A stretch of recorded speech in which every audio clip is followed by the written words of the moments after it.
What up, y'all? Made up some delicious sous vide steaks, so you'll watch me do that here. But I just had a great little moment of literary synchronicity.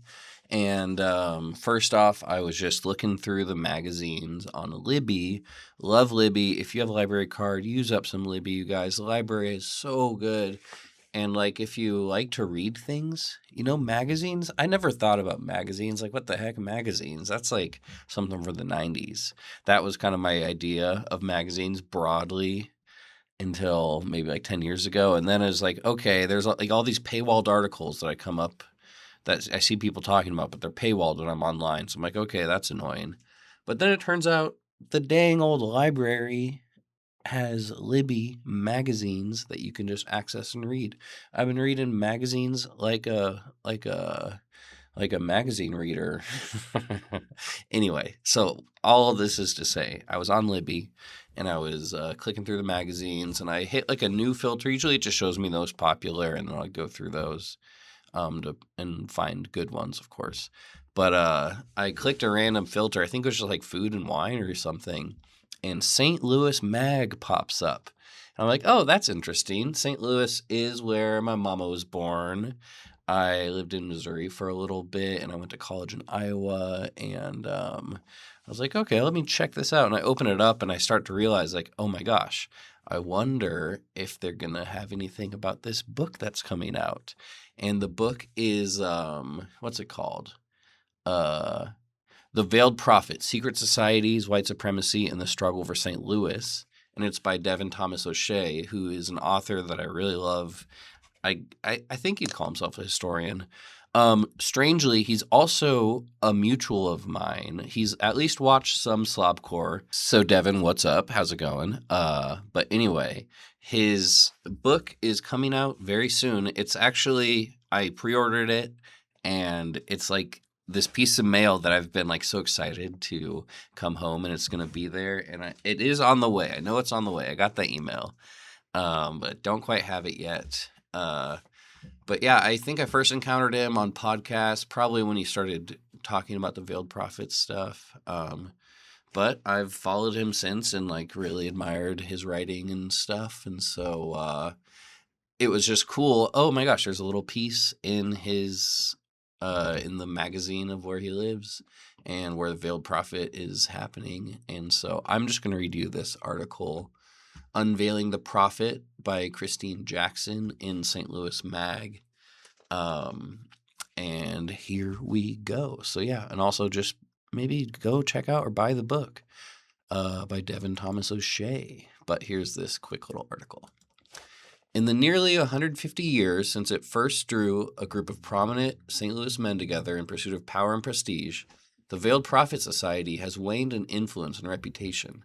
These days, according to VP St. Louis Chief Operating Officer Michael Ruwich, who gave a rare interview with St. Louis on the Air's Danny Wicentowski in 2024, VP is just letters. It stands for nothing. But history is not easily erased, especially for those willing to troll the city's vast libraries and archives, fishing for treasure among newspaper clippings and advertisements. Author, and sometimes SLM contributor, Devin Thomas O'Shea is one such person. Over a decade of research, an idea for a Thomas Pynchon-esque novel set in St. Louis morphed into a comprehensive look at one of St. Louis's strangest stories. The Veiled Prophet, Secret Societies, White Supremacy, and the Struggle for St. Louis, out June 23rd from Haymarket Books, is a shocking, far-reaching, and often entertaining account of the Veiled Prophet, a secret society founded in the wake of St. Louis's 1877 general strike that exists to this day. The story winds its way through a colorful cast of characters, from the chivalry-obsessed Confederates who hatched the idea to captains of industry and their scepter-toting daughters to power brokers in the White House, FBI, and CIA. General interest in the Veiled Prophet was in relatively short supply before actress and St. Louis native Ellie Kemper's past as a Veiled Prophet Queen of Love and Beauty went viral in 2021. The actress apologized for her ignorance about the organization's fraught history, writing that the century-old organization that hosted the debutante ball had an unquestionably racist, sexist, and elitist past. I was not aware of this history at the time, but ignorance is no excuse. I was old enough to have educated myself before getting involved. It would have been a difficult education to acquire. Much of the Veiled Prophet's own lore is confused and contradictory, and the organization's influence and impact spreads across St. Louis's history with labor, civil rights, land development, entrepreneurship, and politics. It is impossible to tell one story without understanding the context of the others with which it is intertwined. This is a problem that O'Shea has managed to tackle through extensive research and analysis. VP itself declined to be involved in the book's writing, while keeping the story refreshingly readable. It is a lot to tie into one unified, cohesive symbol, which is a guy with a tea doily on his head and a crown who's magic. And he's also the richest guy in town, O'Shea says, is an authentic expression of my class politics, because that is the ideology of the bourgeoisie, that they are flawless. The Veiled Prophet is such a perfect vehicle to tie all that stuff together. Readers may come for the secrets and strangeness of the Veiled Prophet in pursuit of the juicy details about CIA directors, odd rituals, and familiar surnames. However, they will also encounter fascinating stories of labor disputes, civil unrest, and environmental disaster. These pieces of local history are essential to understanding where we find ourselves now. Yet these details are often unknown or misunderstood.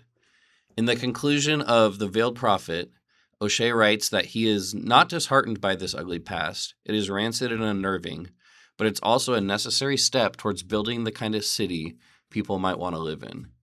In learning about the past, O'Shea hopes that readers might take the steps towards a brighter future. The kind of city that I would like to live in is one that actually is democratic and has input from working class people on important issues up and down the tickets.